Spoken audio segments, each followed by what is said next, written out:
Trust the only payment solution offered through the ABA Advantage program, LawPay. The practice of law changed significantly in the past decade, and perhaps the biggest disruption arrived in March, when the coronavirus pandemic forced most lawyers to leave their offices and work remotely. There's been challenges and fears for the profession, as well as a necessity to quickly change the way something has always been done. That's hard for lawyers.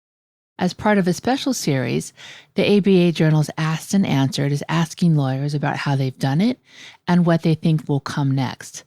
I'm Stephanie Francis Ward, and my guest today is Karen Kaplowitz. She's a lawyer who focuses on business development strategies and coaching and is president of the New Ellis Group. Karen, welcome to the show. Thanks, Stephanie. Thanks for having me. Karen, I am curious what you're seeing with lawyers and business development. Are you hearing from your contacts that perhaps a lot of them have more anxiety about getting business now than previously? Because for the most part, it seems like traditional ways of getting business are kind of frozen in most areas of the country.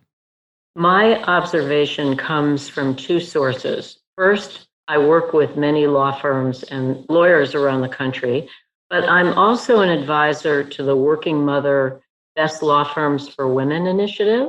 I've had the opportunity to talk to many of the law firms on that list. One of the things I would observe is that law firms that had done a good job of providing flexibility to working mothers and fathers, to working parents generally, found it easier to adapt when the pandemic hit. And all of a sudden, everyone had to work from home. For example, a firm like Morgan Lewis that had put in place an initiative in 2017 to allow 300 lawyers to work remotely was better prepared to meet the challenge of the pandemic. So it's kind of a curious quirk that the firms that were really good at promoting diversity and inclusion, because they were accommodating working parents before the pandemic, got a boost in the pandemic. Are you getting a sense, though, that some lawyers may be concerned about their own books of business because things are just different now?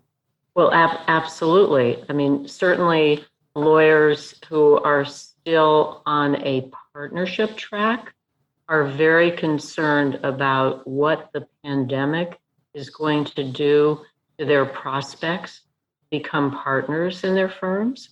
And in general, to the extent that lawyers are rainmakers and have depended on a lot of personal interaction, they've had to adapt to a new normal. They can't get together with their clients for lunch or coffee or drinks or dinner. Everything is done virtually. So we are dealing in a new reality, which requires people to make adaptation. Do you think for people who they are rainmakers and that's just kind of who they are, on a personal level, has it been maybe unique or perhaps sometimes challenging to get used to being home all the time and not being on the go and not meeting all these different people every day? Definitely. I hear that all the time from people that they were used to being on airplanes, going to see clients, meeting with people, and that they definitely miss some of that interaction. On the other hand, however, because everyone's been working from home, in some cases, people are more available and also more interested in personal interaction than they might have been before the pandemic. What's your advice? And I agree. I think that's absolutely true, what you just said. What's your advice? Say that you want to pitch business to someone who maybe before wouldn't have had the time to speak with you. How can you figure out if he or she is available? And what would be the best way to approach them so that you're offering them something that's useful to them in the moment? Does that question make sense? Sure. Well, so what I would say is that During the pandemic, business development is not fundamentally different than pre-pandemic. And what I advise clients all the time is not to treat business development as a standalone activity. So I encourage my clients not to look so much for opportunities to pitch business, but to look for opportunities to understand what their clients need in the moment. And right now is a time in which it's really important for lawyers to have their antennas out, to understand what's going on in their clients' businesses and in their clients' personal lives and ability to function in the pandemic. So, if you're an attorney in private practice, what are some good ways to really figure out who needs legal services and is willing to pay for them? So the best source of new work is from people who already know and trust you. So in many cases, what lawyers are doing during the pandemic is they're starting with the work on their desk. They're making sure that they are handling work that they're already doing in a way that is sensitive to the moment, to the particular pressures on their clients and on the lawyers within their clients. They are working on doing work in a way that puts the least burden on their clients and on other lawyers in their firm. So the whole notion of how you do your work, how you manage work, how you do things in a way that are responsive to what pressures there may be on clients is very critical during this time.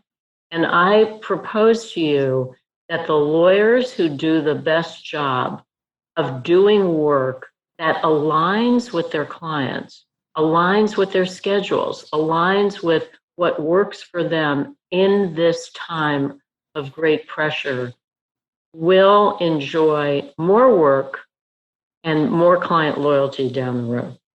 Do you have a sense if the large firms are maybe going to be more forgiving this year if partners' business goes down? Because it's been a rough year. And I realize probably every firm is a little different on that. But do you have an overall sense? I do think that firms will be mindful of the specific circumstances relating to both hours and business generation as they approach the end of the year evaluations and compensation decisions. But in many cases, firms are doing quite well because the pandemic created a tremendous number of new issues for companies and organizations to turn to their lawyers to handle. So there may be particular situations in which business is off, but in many cases, people are really thriving during the pandemic. What are some of those new issues? Well, we saw, for example, the need for everybody to quickly get up to speed with respect to all the regulations and financial offerings that went with the pandemic, all the financial stimulus, PPP. So one of the things that came up often for clients with whom I worked is how to manage providing information, client alerts to clients without overwhelming them.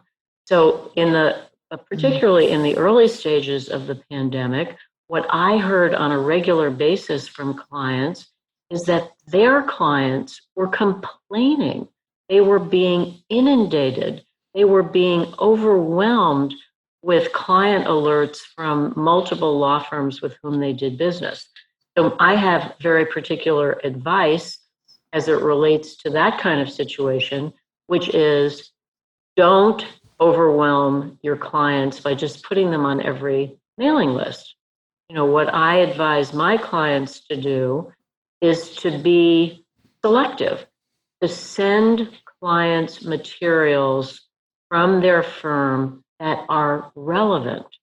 For example, instead of just inundating them with everything that the firm is putting out, to say, here's a particular client alert that I think might be helpful to you because I know that you are evaluating bankruptcy or layoffs or changes in compensation or new financing or whatever the particulars are in the particular situation. And you're someone, you do business all over the country helping people. What has your business development looked like and how has it changed since the pandemic started? So I don't get to see my clients as often as I used to. I work outside of New York and used to go to New York at least once or twice a week to see clients in New York in person. I've always made it a policy when I work with new clients to try to meet them at least once in person. And I haven't been on an airplane since March, so I haven't had the opportunity to meet people face to face.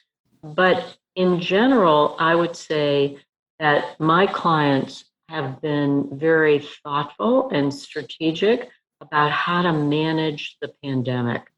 Another thing that I'm seeing is an incredible sensitivity on the part of clients with whom I work to be thoughtful of their clients and their colleagues.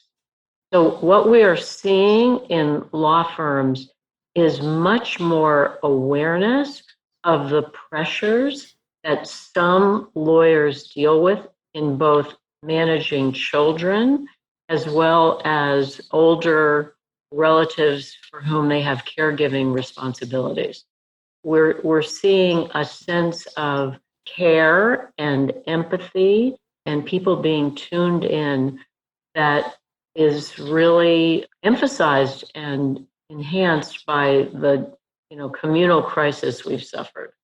Do you think this flexibility you've mentioned in terms of letting people work from home and just being more sympathetic when people have personal issues that might get in the way of their 9 to 5 work time, is that going to stick with us? Do you think when this is all over? Or are we going to be back to where some places were in the first place? Is, you had to have FaceTime and your work was above everything else, period. I think many aspects of the flexibility we've all had to embrace working from home will persist forever because everyone now knows they have the capacity to manage very substantial projects, litigation, transactions, working remotely. So that's going to be embedded in the future of law firms and corporate law departments forever. I do worry that there will be some fallout down the road as some people have more ability to return to offices and to get involved in travel and in-person meetings more readily than others. And I do worry that that will have the effect of creating two classes of lawyers, those who are in the office and have more interactive capacity in those personal settings, and those who don't have as much flexibility. But I haven't seen the outcome yet. We're going to have to measure that as time goes on. What are some things you miss the most about life before the pandemic? I miss the opportunity to get together with people flexibly and especially in restaurants for meals. I'm having food fatigue in not having as much access to restaurant food and to the kind of easy camaraderie that happens over a meal or over a drink. But, Mm. relative to staying safe, that's a minor thing to give up. Are there some things that you don't miss that maybe you didn't even realize you didn't like that much and you learned during the pandemic is like, oh, maybe that wasn't so great? Not so much because I've had the pleasure of working remotely from outside of New York with lawyers all over the country, for 10 years. So a lot of my work was remote to start with. So, I wouldn't say that there's anything dramatic that I miss. And in the meantime, I've had to learn all these new skills like Zoom meetings and creating video events, Mm, online virtual events. That's a new skill set I've had to learn. I see. Let's take a quick break. And when we get back, we're going to talk about some of those video events or webinars.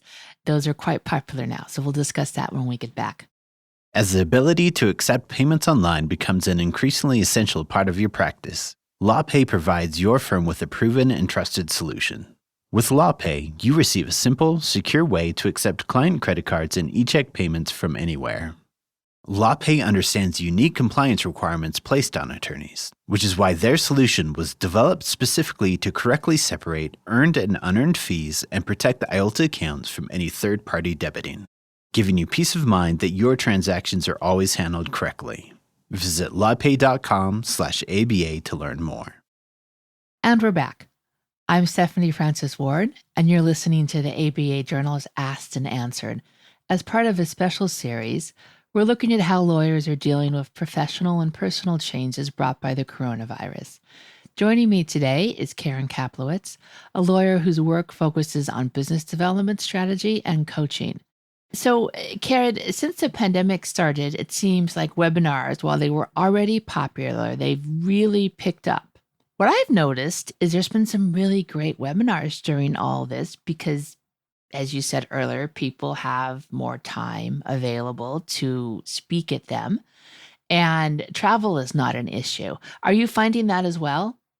Absolutely. And one of the things that I've observed is that in some cases, the quality of programming and content has improved. In many cases, webinars, for example, are not live, they're recorded, which helps create higher quality. The other thing that's really fabulous about our new online lives is that things can reach a broader range of people. So, for example, Working Mother in September hosted an awards program for the 60 law firms on the Best Law Firms for Women list of 2020. And we were able to include in the audience lawyers from all over the country. We used to gather in person in a wonderful setting in Chicago each year. But this year's program was able to attract many more people and from a much broader range of geographies. What are some ways to come up with an online event that your clients and potential clients will really enjoy? The answer to that is pretty much the same as pre-pandemic, except that it's important to pay attention to all of the professionals, understand what you need from a technology standpoint. Are you in an appropriate space? Are you in a place where you'll be able to have a good recording and do all the things that you need to be effective online? So that's for starters. The other kinds of questions are who's participating? Are you able to include a distant client who wouldn't otherwise have been available to be in an in-person event with you? Is that an opportunity? Is that a terrific business development opportunity to collaborate with a client or a prospective client to discuss an important subject? Those are some of the things that I think go into creating good webinar activities. I have heard about some trade groups will offer the chance to host a webinar for a fee, and it's usually a four-figure fee. Do you think it's a good idea to do that, or can you just get the same result putting together your own webinar? So the value of paying a trade association or a bar association to host a webinar is that you attract a broader audience. So the answer to that question is, what kind of audience does your firm or the participants in your webinar start with? Can you distribute information about your upcoming webinar on social media effectively so that you don't have to do a pay-to-play activity? The pay-to-play scenarios are with us to stay because many organizations have really developed outstanding outreach and can attract a really Mm, meaningful audience. I see. Are you also hearing about lawyers doing smaller events online? Like maybe they would have a Zoom, instead of going out to dinner with 10 friends, maybe they would have a Zoom call with 10 friends with no specific agenda other than to catch up. Absolutely. There is a tremendous outpouring of creativity to create opportunities for people to socialize with one another. And one of the things that I find really interesting is that some organizations have terrific technology that allows for breakout rooms. So, for example, I spoke to a meeting of the Houston Garland Walker Inn of Court a week or so ago. And in addition to having a panel discussion, they had breakout rooms in which a court reporting organization had assigned all of the 100 people who were in attendance at the meeting to 10 separate breakout rooms just flawlessly so that people could get together in small groups and talk to one another in a more intimate setting. So there's a lot of that going on. You know, people are having drinks together. We hear about quarantinis, for example. You know, so a lot of that is going on. I think it's really important for people, as well as an actual opportunity to pay attention to people in their networks, both clients and colleagues who may be socially isolated. I know that that is a really big focus of many law firms. Law firms are trying to identify lawyers and staff people who may otherwise fall through the cracks during the pandemic and may be experiencing some social isolation.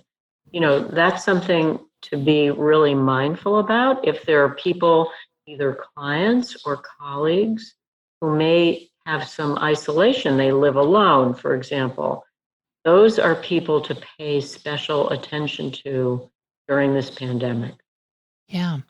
Did you have advice? I think these breakout rooms sound very interesting. What's your advice for making small talk online with people you don't know in a breakout room? Because I can see where, if, especially if lawyers weren't expecting that, that might kind of take them off guard. That's a very good question. So I think in general, people have to be careful in their interactions with people, not to put people on the spot. You know, so for example, there's much more attention to people's personal space and their personal family situations. You know, people are observing their colleagues and clients' homes and families. And I think it's really important to be careful and to ask questions that show concern, but that are not intrusive. So you can ask people how they are, and that might give them the opening to tell you that they've been under a lot of pressure because they have children whose schooling they have to oversee, for example, because they're in remote school environments, without saying, do you have any kids that you have to deal with at home? You know, so it's the difference between giving people permission to share personal information and being intrusive. I see. That's really good advice. Do you think there's things about networking and business development for lawyers that may never be the same again after the pandemic? Yes and no. So I think that the idea of networking by going to large gatherings where you hope to meet new people who will be good prospective clients is overrated. So that losing the opportunity to do a lot of random networking may be lost when we have fewer of such gatherings, but I don't know that it's a big loss. So I am long a proponent of being more intentional about networking activities. So if somebody's going to a meeting, for example, I always recommend that they have a game plan. Is there somebody they can join at the meeting, meet at the meeting, and prepare with in advance to work the room and meet new people? I recommend that people have people in mind that they want to see and perhaps reach out to them in advance to get together with them ahead of time or afterwards or at the bar. So yes, there will be some loss of, sort of random networking activities, but those aren't the best to start with. So in the long run, we will have some limitations, but we will have new opportunities. We'll have a culture in which people have more freedom to call somebody and say, or send them a note and say, it's been a lot of years since we've talked. How are you? How are you faring? I just read about whatever's going on in your community, whether it's the pandemic or wildfires or hurricanes or flooding, and I'm just checking in with you. There is that kind of interaction that we maybe didn't have before so much. So that's going to offset some of the loss of the more random networking opportunities. Are you seeing that perhaps lawyers who tend to see themselves as introverts and maybe not so great at business development actually do better in the virtual setting than in person, and it's easier for them?